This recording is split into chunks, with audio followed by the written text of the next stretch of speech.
नमस्कार दोस्तों, next IAS YouTube channel पर एक बार फिर से आप सभी का स्वागत है। मेरा नाम है सपना कुशवाहा और आज का जो हमारा डिस्कशन है आप देख सकते हैं कि इसके हेडलाइंस है tigers 4 cubs die in Kanha tiger reserve in Madhya Pradesh. यानी कि हाल ही में मध्य प्रदेश में जो कान्हा टाइगर रिजर्व है वहां पर कुछ टाइगर्स की मौत हो गई, जिनकी वजह क्या थी हम इसके बारे में जानेंगे और आगे हम समझेंगे कान्हा टाइगर रिजर्व के बारे में। इसी के साथ ये पूरा टॉपिक जीएस पेपर 3 एनवायरमेंट से जुड़ा हुआ है और हम आगे बढ़ेंगे और सबसे पहले देखेंगे हालिया घटनाक्रम के बारे में। तो जैसे कि हमने आपको बताया कि कान्हा टाइगर रिजर्व में एक बाघिन और उसके 4 शावकों की मृत्यु हो गई।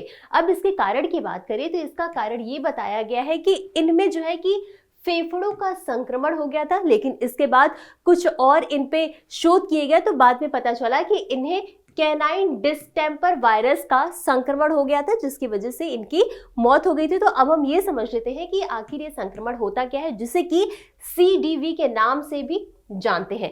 तो अक्सर ये जंगली मांसाहारी जानवरों के श्वसन और तंत्रिका तंत्र को प्रभावित करता है और ये जो पालतू कुत्ते हैं उनके माध्यम से फैलता है जानवरों में। यानी कि जो पालतू कुत्ते अगर वो किसी भी जानवर को काट लेते हैं तो उनके शरीर में ये जो वायरस है वो फैल जाता है, जिसके कारण उनकी तंत्रिका तंत्र प्रभावित होती है, श्वसन प्रभावित होता है और इसके कारण इनकी मृत्यु भी हो जाती है। अब इसी क्रम में हम आगे बढ़ेंगे और समझ लेंगे कान्हा टाइगर रिजर्व के बारे में। तो सबसे पहले आपको पता होना चाहिए कि कान्हा टाइगर रिजर्व किस राज्य में स्थित है। तो याद रखिएगा, कान्हा टाइगर रिजर्व जो है वो मध्य प्रदेश में स्थित है और मध्य प्रदेश के मंडला और बालाघाट जिले में सतपुड़ा की मैकाल पर्वतमाला में स्थित है। जब आप मैप देखेंगे तो ये रहा आपका मैप और यहाँ पर है आपका कान्हा टाइगर रिजर्व। अब इसके क्षेत्रफल के बारे में समझ लेते हैं। तो इसमें जो मुख्य क्षेत्र है यानी कि जो मेन एरिया है, कोर एरिया है, वो 940 वर्ग किलोमीटर का है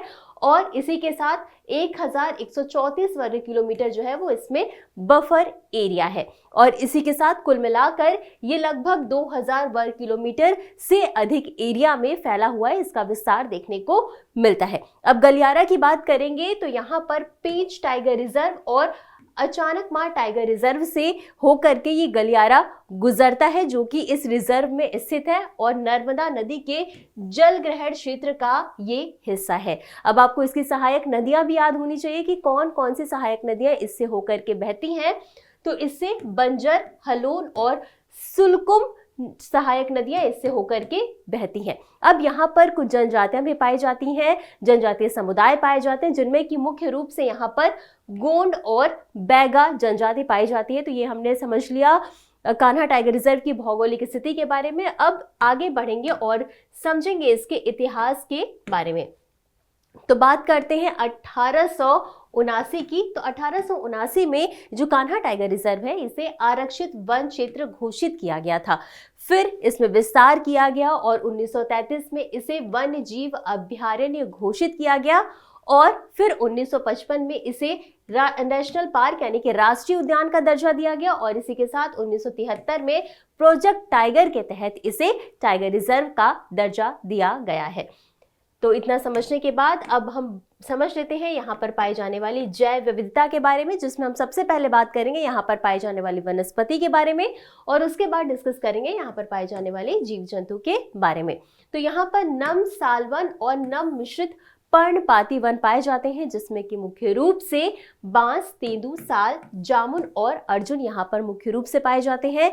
जीव जंतुओं की बात कर लेते हैं तो यहाँ पर रॉयल बंगाल टाइगर, तेंदुए, सुस्त भालू और भारतीय जंगली कुत्ते यहाँ पर मुख्य रूप से पाए जाते हैं। और यही था आज का हमारा पूरा डिस्कशन। अब इसी के साथ आगे बढ़ेंगे और इससे संबंधित अभ्यास प्रश्न को भी देख लेते हैं। तो प्रश्न क्या है, कान्हा टाइगर रिजर्व के संबंध में निम्नलिखित कथनों पर विचार करें। आपके पास 4 कथन दिए गए हैं। पहला क्या है, यह सतपुड़ा की मैकाल पर्वतमाला में स्थित है और दूसरा कथन है यह नर्मदा नदी के जल ग्रहण क्षेत्र का हिस्सा है और तीसरा है इसे 1973 में प्रोजेक्ट टाइगर के अंतर्गत शामिल किया गया था और चौथा कथन क्या कहता है कि यह पेंच टाइगर रिजर्व और अचानकमार टाइगर रिजर्व के बीच पारिस्थितिक कॉरिडोर का कार्य करता है। आपको बताना है कि उपर्युक्त में से कौन सा या कौन से कथन सही है या सही है। आपका जो ऑप्शन ए है वो है केवल 1 और 2, ऑप्शन बी क्या कहता है केवल 1, 2 और 3 सही है ऑप्शन सी कहता है केवल 2, 3 और 4 सही है, और ऑप्शन डी है 1, 2, 3 और 4। और इस प्रश्न का उत्तर आपको हमेशा की तरह कमेंट बॉक्स में देना है। तो आज के लिए बस इतना ही, मिलते हैं अगले एपिसोड में इसी तरह कुछ अहम और ज़रूरी खबरों के साथ। तब तक के लिए धन्यवाद।